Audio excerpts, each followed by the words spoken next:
봉사회와 유승용 회장님에 대해 이야기 나누겠습니다. 네, 안녕하세요. 안녕하세요. 오늘 우리 초원 봉사회 그리고 초원 장학재단 자문위원회에서 고문을 맡아주셨고, 사실 오늘 유승용 선생님 49제를 맞이해서 이렇게 왔었습니다. 네, 반갑습니다. 아이고, 반갑습니다. 건강하게 지내고 계시죠? 네. 다행히 그 어려운 병을 다 이기시고 예. 만나게 반갑습니다. 네, 다 은혜입니다. 네. 김문구 교수님은 길을 밝히는 사람들이라는 책을 내시면서 유승용 선생님을 처음 만나셨잖아요. 네. 그때 왜 유승용 선생님을 찾아오게 되셨는지 말씀해 주실래요? 제가 그 책을 만들게 된 것이 우리나라 근대사를 발전시키고 지탱해 오신 큰 지주가 교육자라는 것을 1982년에 크게 깨닫고 네. 이 땅에 숨어 있는 베스탈로치들을 이제 모시기로 했어요. 네. 그래서 책으로 엮기로 했는데, 전국에 계신 베스탈로치를 물색을 하는 과정에서 유승용 선생을 알게 되었어요. 네. 그 이제 이야기를 듣게 그럼요. 되셨고요. 그래서 유승용 선생님, 물론 이 책 안에도 진실을 찾아서라는 해서 아예 역부로 따로 이렇게 만들어질 정도로 많이 비중을 두셨거든요. 네. 유승용 선생님의 그동안 살아오신 삶을 보시면서 어떤 생각을 하시게 되셨는지. 이분은 한마디로 거룩하신 분이죠. 이제 거룩한 분들이 성스럽기만 하고 주상화되기가 쉬운데, 이 거룩한 삶을 현실 속에 그대로 실천해 오셨다. 그런 점에서 이분은 대단한 분이다. 그리고 그 실천이 한결같았다. 변하지 않고.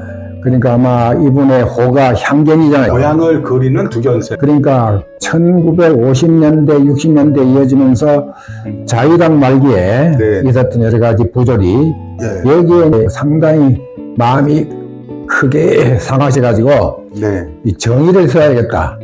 이게 아마 고향에서 교사로 있으면서 바르게 살기 운동, 그리고 봉산운동의 시발점이 되지 않았는가, 그런 생각을 합니다. 그것을 평생토록 변치 않고 한결같이 실천해 오셨다. 이렇게 볼 수 있어요.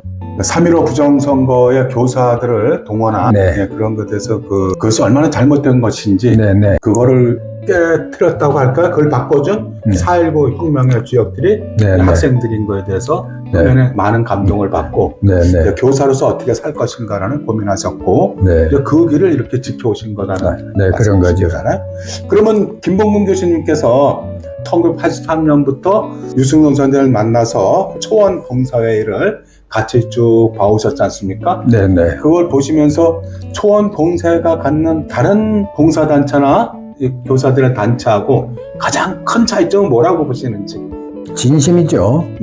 모든 것은 진심입니다. 진심이 있을 때 진리도 사는 것이고 정의도 산단 말이에요.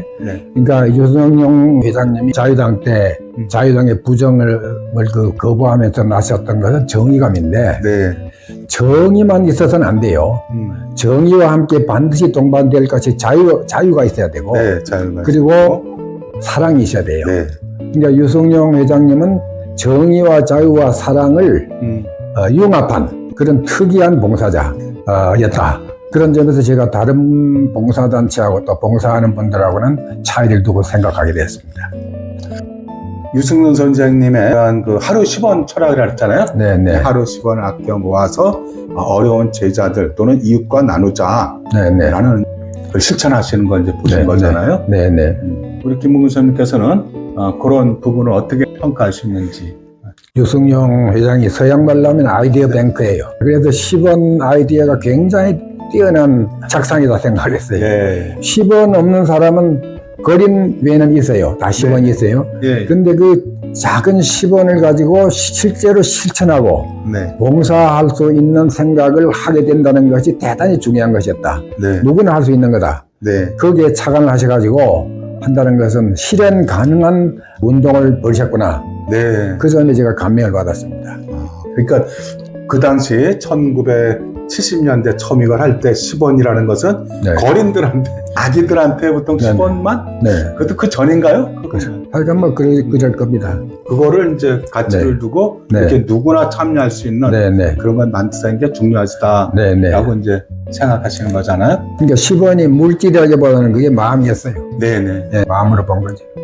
또 마음을 모는 거예요. 유승윤 선생님을 만나서 또 초원 동사를 만나서 이렇게 몇십 년을 같이 보시면서 선생님 삶에서 어떤 변화, 내 삶에서 나는 이런 변화가 일어난 것 같다 라고 뭐 하실 수 있었을까요? 저도 4.19 때 바로 대통령 집무실이 있는 네. 경무대까지 나가서 네. 죽을 뻔도 했던 4.19 세대인데 그 네. 대학생 때였죠. 대학 1학년 때. 1학년 때요? 네.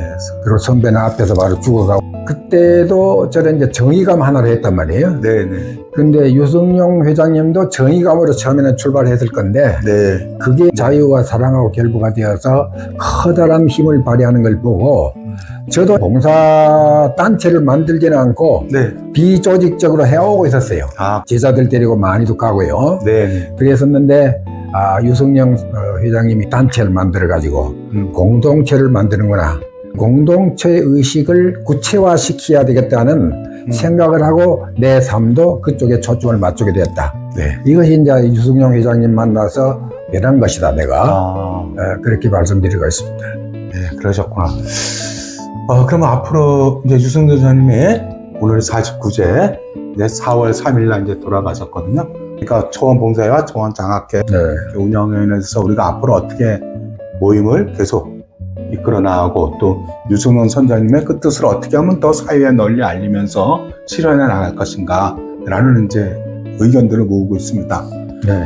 김봉문 교수님께서는 우리 초원을 앞으로 이끌어갈 또는 초원에 참여하실 저는 초원에 함께할 그런 분들한테 해주고 싶으신 말씀? 네, 유승용 회장님이 평소에 하신 말씀 있죠. 생활은 검소하게, 검소한 생활을 통해 많은 사람들에게 베푼다. 네. 검소한 생활이 지금 이 풍요 사회, 우리나라가 지금 GDP가 3만 불, 3만 5천 불 이렇게 되면서 세계 10위권에 부흥되어 있단 말이에요. 네네. 그러니까 물질적인 차원의 이야기예요. 네. 근데 생활은 검소하게, 마음은 여유 있게. 네. 그러니까 마음의 여유라는 것은 무엇이냐? 이게 서로를 사랑하는 공동체 의식이에요. 그래야 마음의 여유가 생겨요. 그래서 이 물질 제일주의 사회에서 어떻게 마음을 나누게 하느냐. 네네. 그러니까 다른 봉사단체가 많은데 특히 유승용 이사장님이 이 단체는 생활은 검소하게 마음은 여유 있게. 그래서 이 공동체 정신을 살려서 다른 단체하고 어떻게 차이가 있는가. 네. 이것을 언표화, 말로서도 하겠지만은 실제로 실천을 통해서 보여줘가지고 여기에 많이 동참을 할 수 있게 네네. 이렇게 했으면 좋겠습니다. 90년대 말인가 선생님이 굉장히 몸이 안 푸셨잖아요. 네네. 그냥 찾아뵙지도 못했었는데 네. 죄송합니다. 어떻게 몸 아프셨고 어떻게 회복하셨는지 좀 그들은 그러니까 그 신비죠. 네. 이거는 의사도 설명하지 못하는 신비인데 1990년대 말에 갑자기 체중이 빠지면서 기력을 잃었어요. 체중이 얼마 빠졌느냐 한 20kg이 빠지는. 네네. 그래서 이제 뭐 여러 병원에 수없이 다니면서 진찰을 했는데 그 원인이 이제 밝혀지지 않는데 결국은 그게 이제 암이에요. 그러면 이걸 어떻게 고칠 것이냐. 요약해서 말씀드리면 기도와 그 다음에 걷기 운동, 그 다음에 섭생을 채식 위주 식단으로 하고 걷기, 그 다음에 기도와 묵상, 그리고 아파 있으면서도 계속 글을 썼어요. 네네. 그 어떻게 썼는가를 모르겠어요. 다른 걸 하려고 그러면 전혀 기운이 없는데 그런데요. 글은 써져요. 아이고. 엎드려서도 쓰고 네. 앉아서. 그래서 그걸 써서 그때 책을 계속 냈습니다. 네네. 병중에. 그래서 한 12년을 그렇게 살았는데 어느 날 체중도 부러지고 회복이 됐어요. 네. 이거는 의사들도 설명하지 못하고 어떤 초월적인 힘이 작용하지 않았는가. 나는 신앙이 있으니까 그 은총이다 이렇게 봅니다. 제가 볼 땐 글을 계속 쓰셨기 때문에. 네, 우리, 그러면 많이 쓰시고, 여러 참 좋은 책들, 특히 저는 선생님한테 문장기술론을 제가 뭐 할 때마다 그걸 다시 봅니다. 아이고, 보고. 문장기술론 그렇게 몇십 년 거쳐 계속 보강해 주셨잖아요. 그죠? 네네. 참 귀한 저서를 이렇게 남겨서 후학들을 네네. 가르친다고 보고요. 끝으로 오늘 선한 이가 당하는 고통에 대한 묵상. 네네네. 이게 저는 참 가슴에 와닿는 제목이었습니다. 네네. 제가 아직 이 책을 읽어보지 못해서 네네네. 저한테 한번 간단히 소개하신다고 하면 그런 마음으로 회원들한테 한번 말씀해 주시죠. 그러니까 우리가 세상을 살면서 부조리를 많이 경험합니다. 네네. 그 부조리 중에 결정적인 것이 뭐냐? 정말 벼락 맞아서 안 될 아주 착한 농부는 벼락을 맞아 세상을 뜨고 네. 그 악한 일 삼는 사람은 잘 산단 말이에요. 예, 이 세상에서. 그렇죠. 네. 그러니까 나는 시골에서 자랐기 때문에 어릴 때도 그걸 많이 봤어요. 그런 인상을. 네. 저렇게 착한 사람인데 왜 저렇게 가난하게 힘들게 살며 또 집안에 불행이 끊이지 않는가. 또 저 사람은 저렇게 엉터리로 사는데 네. 악하게 사는데 어째서 저렇게 부귀영화를 누리고 사는가. 네. 어려서부터 그게 이제 의문이었는데 아. 결국은 내가 신앙을 통해서 터득하게 됐어요. 네네.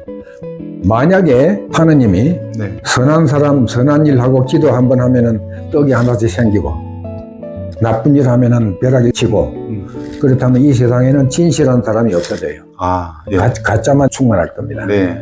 근데 그 이야기를 쓰고 싶어서 그렇게 쓴 거예요. 이 책인 주제가 그겁니다. 그래서 선한 일 하다 하는 고통이 오히려 은총일 수 있다. 네. 네. 오늘 49제를 맞이해서 이렇게 오셨는데 네. 끝으로 저기 하늘에 계시는 네, 우리 이승용 정한테 한 말씀 하는 걸로 마무리하도록 하겠습니다. 예, 오늘 제가 말을 많이 한 것 같은데 사실은 핵심은 하나도 안 했는지도 몰라요. 네.